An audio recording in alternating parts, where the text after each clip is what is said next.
Good morning. So this is day 5 after the cyclone. Sun's out, so that's good. Oh, Charlie's on his mountain bike.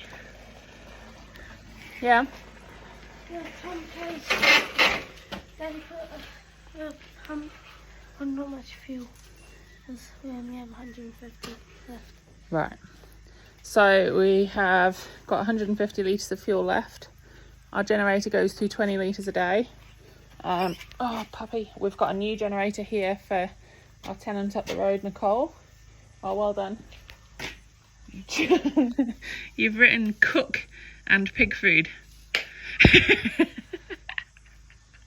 So I told the boys to make a sign to put outside school so we can get scraps for our chooks and pigs from people, and we're going to leave a big bucket there. Anyway, we'll try and squeeze in maybe we could turn a C into an H. Is that maybe, and then we can put another C on the front of it. Anyway, so I have been down to our neighbours down the road to get internet this morning, and I've got hold of my brother-in-law who's a vet, and I've got him to take some food to the showgrounds, to the civil defence area for Patoka for our puppies and our cat, because we've got no more puppy and cat food. What else have I done? I've been in touch with Beef and Lamb and MPI and New Zealand Vet Association, volunteering because they're just in strife in town, needing vets for helping with animals that have been in the floods. So I've volunteered to be flown to town to help with that if they can get me gear and a car. Don't know if that will come to anything. I've been in touch with the Farmer Council, let them know what's going on. Like, everyone's messaging, everyone's trying to help, which is really nice. We were promised fuel yesterday by helicopter drop from Civil Defence, and it never turned up. So everyone's really struggling. Talking to a few neighbours yesterday, they've only got 20 litres on their farm, and so they can't even run their generator. They've got no water to any of their stock. They're running their generator for like an hour a day to charge their cell phones and things, so they're not even keeping their fridge and freezers cold. Like, a lot of people without dog food now. Like, we're expecting deliveries of dog food just before the cyclone that didn't get through, and so running out of dog food. People are okay, like, people have got food. A lot of people still don't have generators. A lot of people don't have any way, some people don't have any way of cooking. So we just got our neighbour a barbecue yesterday, so he's got something to cook on. He doesn't have a generator, so he can't have any cold food. So the huge news this morning, which I haven't told these boys, but I was just majorly stressed about our pigs and chickens, because all our feed's gone mouldy and our milk is running out because they're drying off. And the neighbour who has the internet is going to keep a vat full of milk for people's pigs in the district. So that is amazing, and it did make me bawl my eyes out this morning. So, all right, I'm gonna go feed animals. 3, 2, 1.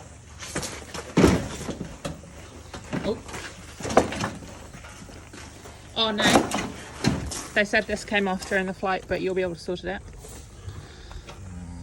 Oh, it's a victory. Yeah.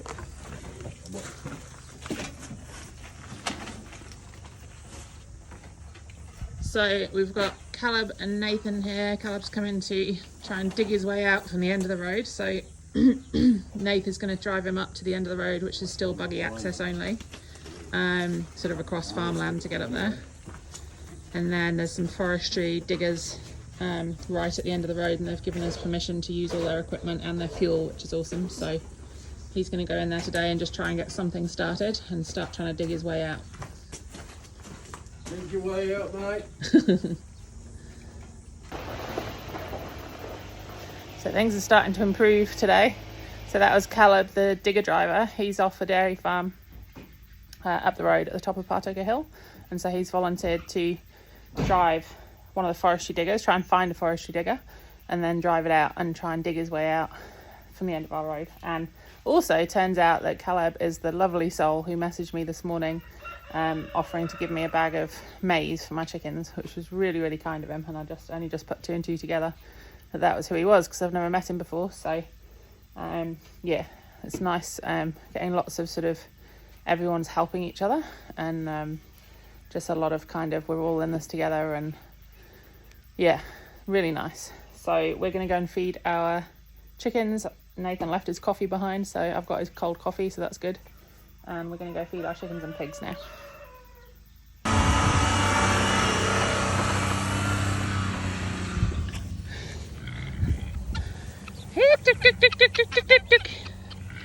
Come on. Come on. I am about to make this chicken's day. This is a little brown shaver chicken. It's one of our caravan chooks, and she has gone broody. So she's been determinedly broody for like the last, how long? 2 weeks? Like clucky, wanting to sit on her eggs. And brown shavers aren't normally particularly clucky chickens. They don't have that instinct in them because they're sort of just produced to be egg machines. So it's quite unusual. But anyway, she's gone very clucky, and we keep having to kick her off all the eggs in the caravan so we can collect them every day and kick her outside to eat food. And she's so determined to be a mum. So I'm going to take her back to the house, and I've got one last little run left, and I'll put her in there. And if I can get this chick that we hatched in front of the fire strong enough, I will put the chick under her at some stage today, or maybe overnight. It's pretty weak at the moment. Like, it's had such a rough life, that chick so far, being cooped up in an egg for like a week longer than it should have been, and because it must have got cold quite often, and so it's just been delayed in its development. And so yeah, it's kind of like, it's not the strongest of chicks. So I'll see if I can get it standing and eating, and then if I can, I will put it under her and she'll have a baby. So that'll be nice. Good girl. One problem we've got, ironically, with the horses is we've got heaps of feed, and the paddocks they're normally in, the horse paddocks, we've lost all the electricity to it because of the floods and slips taking out all the electrical. So Shiloh is a little Kaimanawa, and she is an expert in knowing when there's no electric. She's also a very good jumper, so she can jump 5-bar gates from a standstill. So trying to keep her contained is a bit of a challenge without any electric. So I've moved them into this woolshed paddock and stuck all my ram lambs in here with them to try and get the grass down, because if these two get too much grass, they will founder. So ironically, another management issue we're sort of trying to deal with. Pretty minor, but yeah, no one, they're sort of shipping in feed for horses in down around Napier, because everything's obviously been flooded, and no feed for them.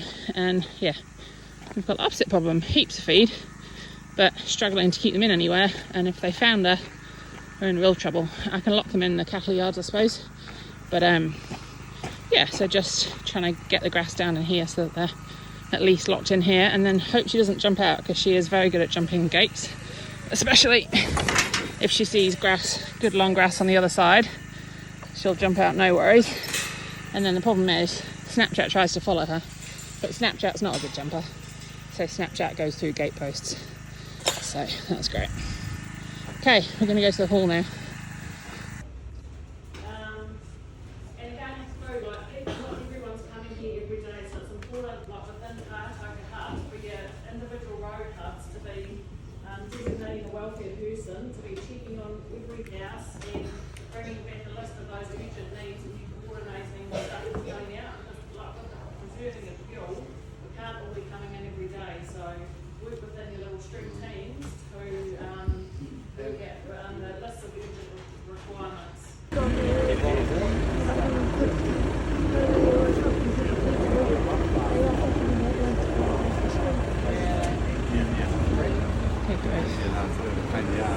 Is this how you're going to land, do you reckon?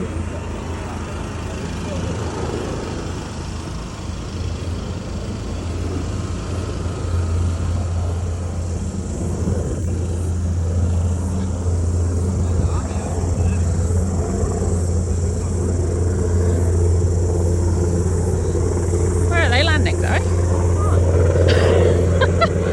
Just gone around, it needs to be here. We'll start waving down that way. You're in my video now. You're famous. Facebook famous. Oh, my chin.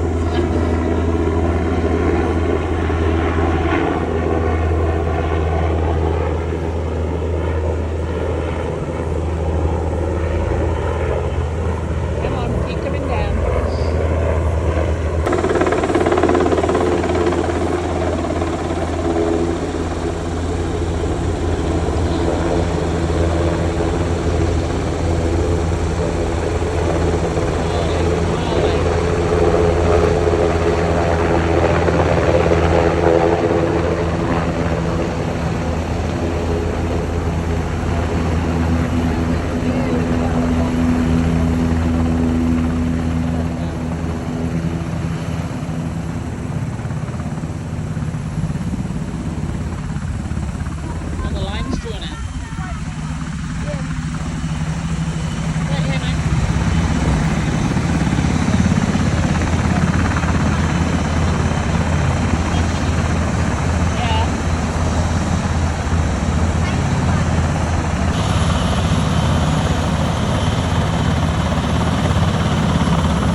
big wave.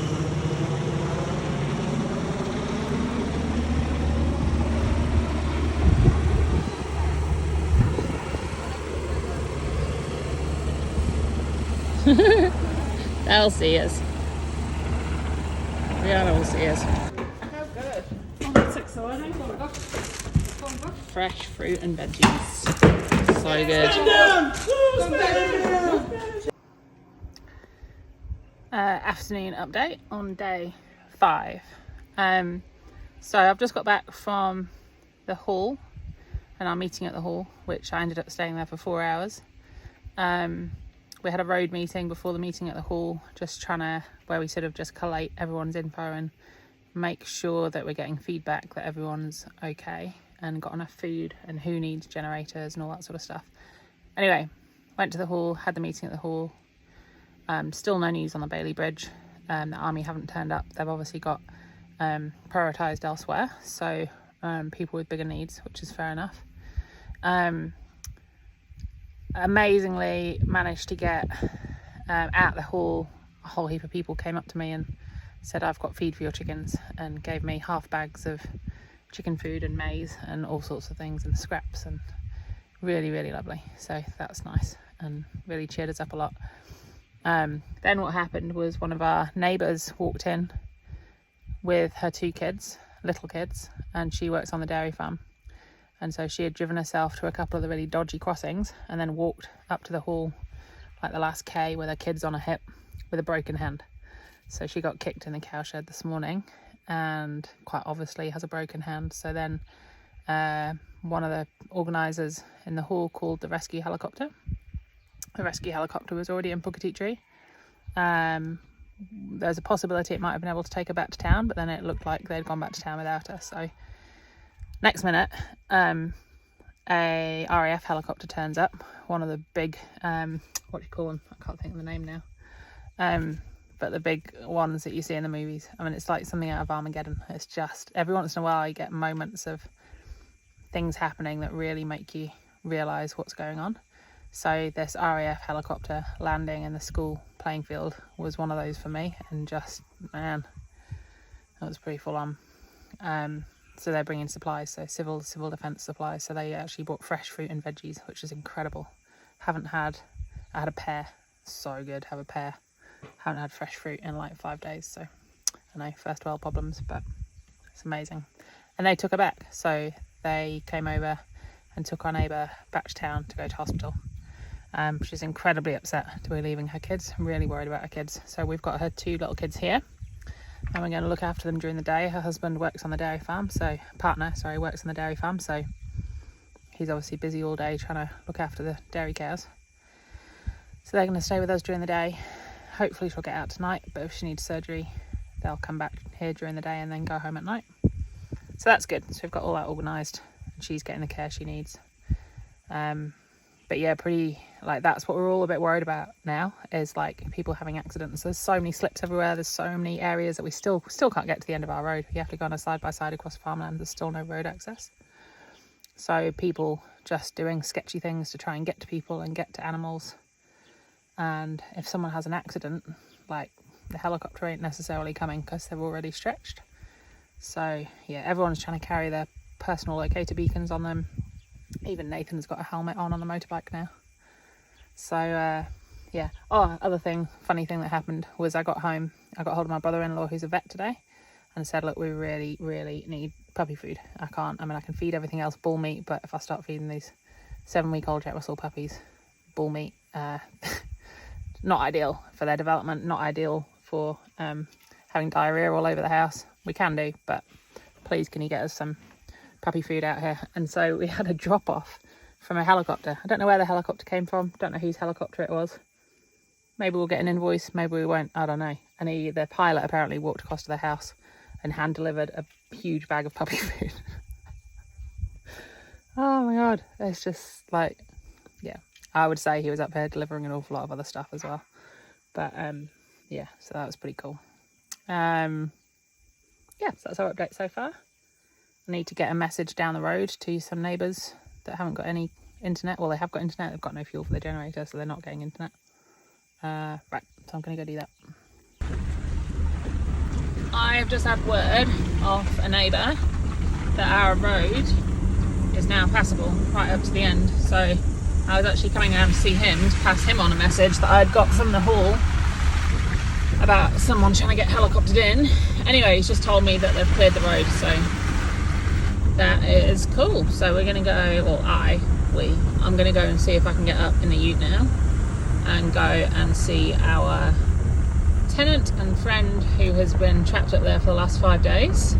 And if I can get to her, I will hopefully persuade her to come out to the school, and then she can get internet and message everybody, and she can also come and get some more supplies from the school. They've had a helicopter drop up there, but yeah, she can hopefully come and see some of the world. So holy shit, this is still pretty sketchy. And okay, let's see if I can get there first of all, Sally. Oh, that was the back of the ute. Super cool. Right, I don't know how much you can pick out in the video. You can see all those slips on the hillsides there. So it's like pretty much more slips than hillside, really. That's all nice and flat down there, so not too much down there, but everywhere there's a hillside, it's gone. Now this is going up to our neighbours who had to evacuate their house in the middle of the night on Monday because there were slips coming down either side of their house. So I haven't seen this obviously yet, but I've heard about it and I've seen one photo.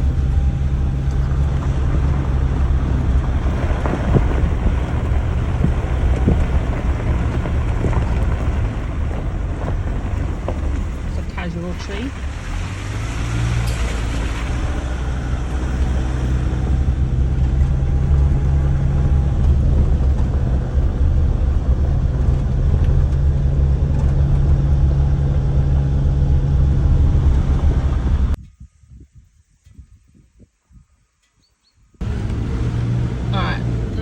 Up there, but I did see Anna this morning at the school, so at the hall, so I know in theory they're okay.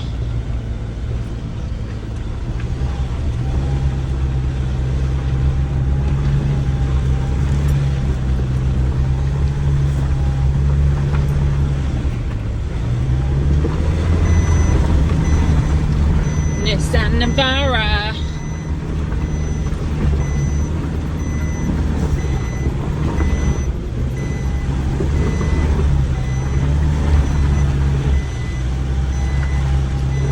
Do it, you beauty. Yeah, look at that. What a beast. Right, we're at the top, so that's good. Downhill almost now. There's our dome. Not our dome, it's the neighbour's dome, but it's where we get our water from on the farm. And here is the digger that has dug them out. What a legend. That's another local hero in the digger. That's our man that Nath brought up here this morning on the back of the buggy, and he got into one of the forestry diggers and he has just dug his way out. So amazing.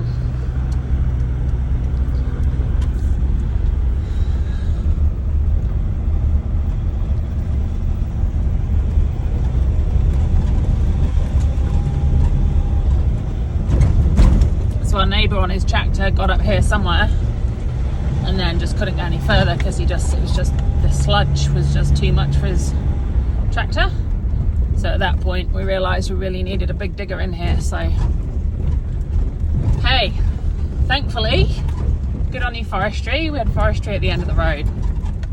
I say a lot of negatives about forestry, but their machinery has done the trick today, so thank you forestry. Look at this. Such a lot of sludge. Imagine like buggies side by side trying to get through this stuff. Just impossible. The whole hillside's just slumped down. Good, we've still got a road under it though, that's pretty amazing.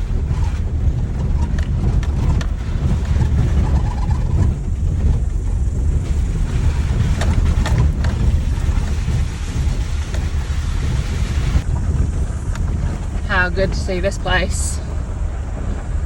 So this is our other farm. 5k from our home, and this is where our tenant and friend Nicole lives, and we haven't seen her for 6 days now. So yeah, pretty good feeling driving down here. I don't know if she'll know that the road's been cleared either, so I might be the first ute she's seen down here.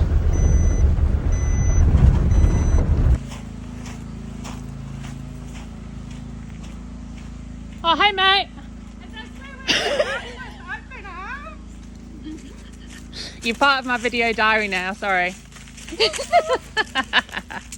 Ah, good to see you. Bloody hell, what a ride, eh? Bit of fun. I saw Joe. I'll turn it off, I'll let you off. Oh, they're working down there.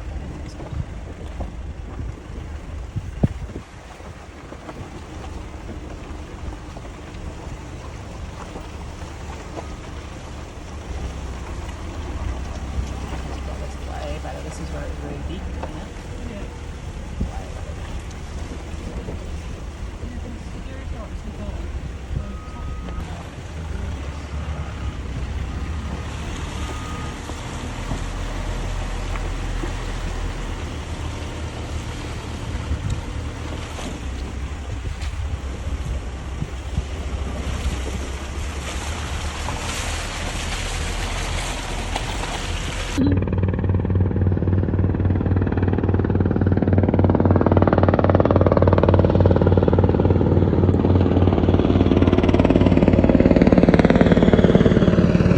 My big wave, Teddy.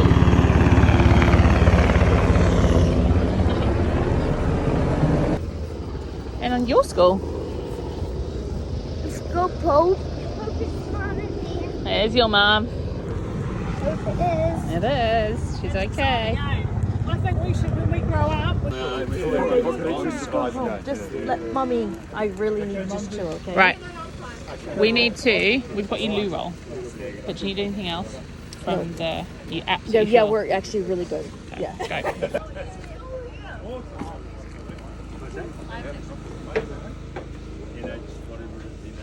So our neighbour broke her hand this afternoon, got kicked by a cow, and she's managed to be choppered into hospital and choppered out again, so that's pretty amazing. So everyone's pretty happy.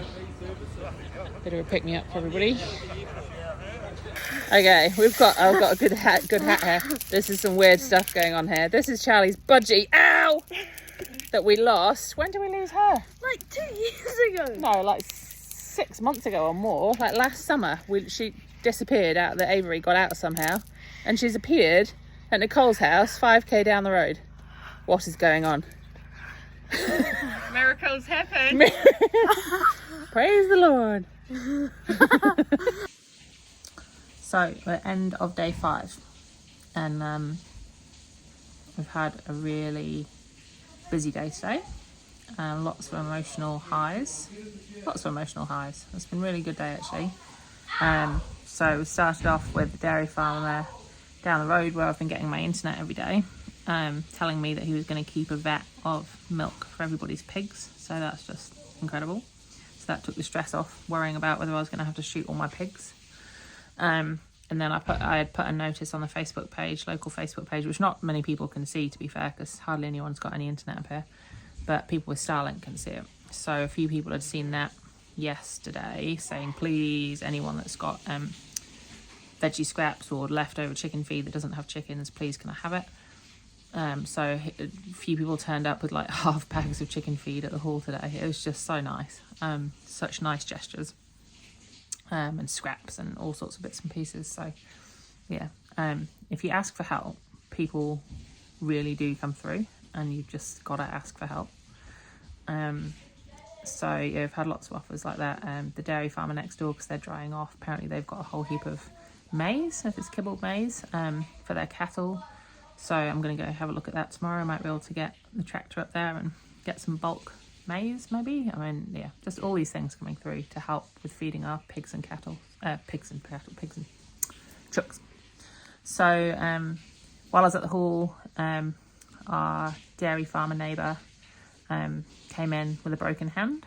The guys at the hall managed to organise a rescue helicopter for her, but the RAF helicopter came before the rescue helicopter to drop off supplies, and they, spur of the moment, agreed to take her back to town.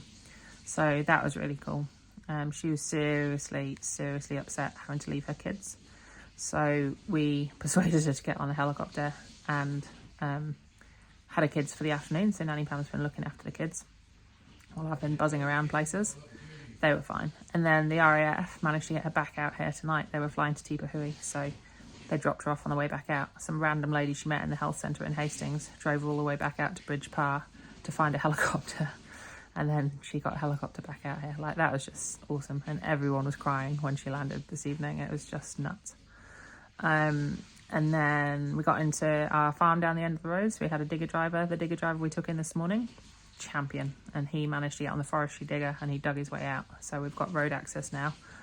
Even though I might have messed up the end of Nathan's ute going through the big divots in the road. I can't open the back of his ute anymore. Haven't actually told him that yet. So we can get to Nicole. So I found that out as I was going to give a message to someone else closer to our house, and I was just like, sweet, I'm going. So I drove up the road and just casually drove down the driveway and was like, oh hi, after we haven't seen you for 5 days. So that was so good. That was really good. And then we drove her out and took her to the hall, which is like 10k away, to go and get some emergency supplies that the RF had dropped off. We were told that we were getting messages through that they were getting helicopter drops up there, but they weren't. So she actually hadn't had any supplies all week. So she was pretty glad to get those. We've got a generator up there now. So it's keeping her freezer cold and powering the water, pumps for the water, and powering the electric fence up there. So that's a big relief. Loads of people up here don't have that. What else happened? Weirdly, up at Nicole's house, dropping her off with her stuff, and she was like, whoa, look at the cool bird. And we looked down, and Charlie's budgie that we literally lost maybe 8 months ago is just like walking around our feet 5k from home, completely randomly. And it's definitely his budgie. Like, it's skinny, it's a white budgie with a blue nose. It's his budgie, and it sort of let us catch it. I put a hat over it and caught it, and then it nearly destroyed my finger in anger. And we got it home, and Charlie's like, it's my budgie, it's a bit weird. So Ted locked them in the aviary after they put the budgie away, and they had to break the aviary window to get out of the aviary. Just classic boy stuff, really. Ted thought it was a huge hoot. I didn't think so much. And then what else has happened? So big negative of the day. We've just been hearing, we just get dribs and jabs of information coming through. But when I went back to the hall this afternoon, we've been hearing that a gang in Napier has broken into Gun City, taken all the guns, all the ammunition, and is now robbing people's houses in Napier, and held a baby hostage to stop the police stopping them what they were doing. So we're seeing the best of people up here, and they're seeing the worst people in Napier, which just feels unfair. But yeah, we've had an amazing day here, actually. Lots of real positives and everyone coming together and helping each other. So I'm feeling a lot better today. So there you go. See you tomorrow.